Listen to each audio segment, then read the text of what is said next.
ಜಿಯವರ ಬೀಳ್ಕೊಡುಗೆ ಸಮಾರಂಭದ ವೇದಿಕೆಯಲ್ಲಿ ಆಸೀನರಾಗಿರ್ತಕ್ಕಂಥ ಎಲ್ಲ ಗೌರವಾನ್ವಿತರೆ ಹಾಗೂ ಎಲ್ಲವನ್ನು ಎತ್ತಿ ಮಾಡಿದ್ದಾರೆ. ಪೋಷಕ ವರ್ಗದವರೇ ಹಾಗೂ ಧಾಮಿಸ್ತಾರೆ. ರುದ್ರಪ್ಪ ಸರ್ ಅವರ ಬಗ್ಗೆ ವೈಯಕ್ತಿಕವಾಗಿ ನಾನು ಹೇಳಬೇಕು ಅಂದರೆ, ನಾನು ವಿದ್ಯಾರ್ಥಿಯಾಗಿದ್ದಾಗ ಬಹಳ ಅಂದರೆ 4ನೇ ಮೇಲೆ ನಿಧಾನಕ್ಕೆ ಬಂದುಬಿಟ್ಟು ಏನಾದರೂ ಶಾಲೆಯಲ್ಲಿ ನಿಧಾನಕ್ಕೆ ಒಂದು ಸರಳ ವ್ಯಕ್ತಿತ್ವ, ಭಾವನಾತ್ಮಕ ಜೀವಿ ಅಂತ ಹೇಳ್ಬೋದು. ಮೊನ್ನೆ ಒಂದು 4 ದಿವಸದಲ್ಲಿ ನನಗೆ ಕಾಲ್ ಮಾಡಿಬಿಟ್ಟು ಮೇಡಮ್ ಬರ್ತಾರಾ ಇಲ್ವೋ ಅಂತ ಬಹಳ ಹೆಂಗೆ ಹೇಳೋದು ಅಂತಂತ ಸುತ್ತುವರೆದು ಹೇಳಿದ್ರು.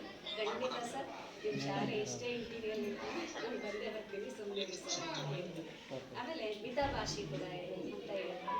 ಎಲ್ಲ ನಮ್ಮ ಸಂಘದ ಏನೇ ಸಭೆ ಸಮಾರಂಭಗಳಿದ್ರೂ ಕೂಡ ಪ್ರತ್ಯಕ್ಷವಾಗಿ ಪರೋಕ್ಷವಾಗಿ ಎಲ್ಲದರಲ್ಲೂ ಕೂಡ ನಮ್ಮ ಕೈಲಾದ ಸೇವೆ ಸಹಾಯವನ್ನು ಮಾಡ್ತಾ ಬಂದಿರತಕ್ಕಂತಹ ನಮ್ಮ ರುದ್ರಪ್ಪ ಸರ್ ಅನೇಕ ಶಾಲೆಗಳಲ್ಲಿ ನಿಯೋಜನೆಗೊಂಡು ಕೆಲಸವನ್ನು ನಿರ್ವಹಿಸಿ ಕೊನೆಯ ಕಾಲಘಟ್ಟದಲ್ಲಿ ಸರ್ ಅವರಿಗೆ ಒಳ್ಳೆ ಶಾಲೆ ಅಂತಂದರೆ ಅವರ ಸಭ್ಯರು ನಾಳೆಯಿಂದ ಅವರ ಜೀವನ ಹೇಗೆ ಅಂತಂದರೆ ಅವ್ರು ನೆನ್ಪು ಮಾಡ್ಕೊಂಡು ಹೆಜ್ಜೆ ಇಡಬೇಕೋ ಎಲ್ಲರೂ ಕೂಡ ಪಾಲ್ಗೊಳ್ತಕ್ಕಂಥ ವ್ಯಕ್ತಿತ್ವ ಇರ್ತಕ್ಕಂಥವ್ರು. ಅವರ ನಾಳೆಯಿಂದ ಇರ್ತಕ್ಕಂಥ ನಿವೃತ್ತಿಯ ಜೀವನ ಸುಖಮಯವಾಗಿರಲಿ, ದೇವರು ಅವರಿಗೆ ಆಯುರಾರೋಗ್ಯ ಐಶ್ವರ್ಯವನ್ನು ಕೊಟ್ಟು ಕರುಣಿಸ್ಲಿ ಅಂತ ಹೇಳ್ತಾ ಅವಕಾಶಕ್ಕಾಗಿ ಧನ್ಯವಾದಗಳನ್ನು ಹೇಳ್ತಾನೆ.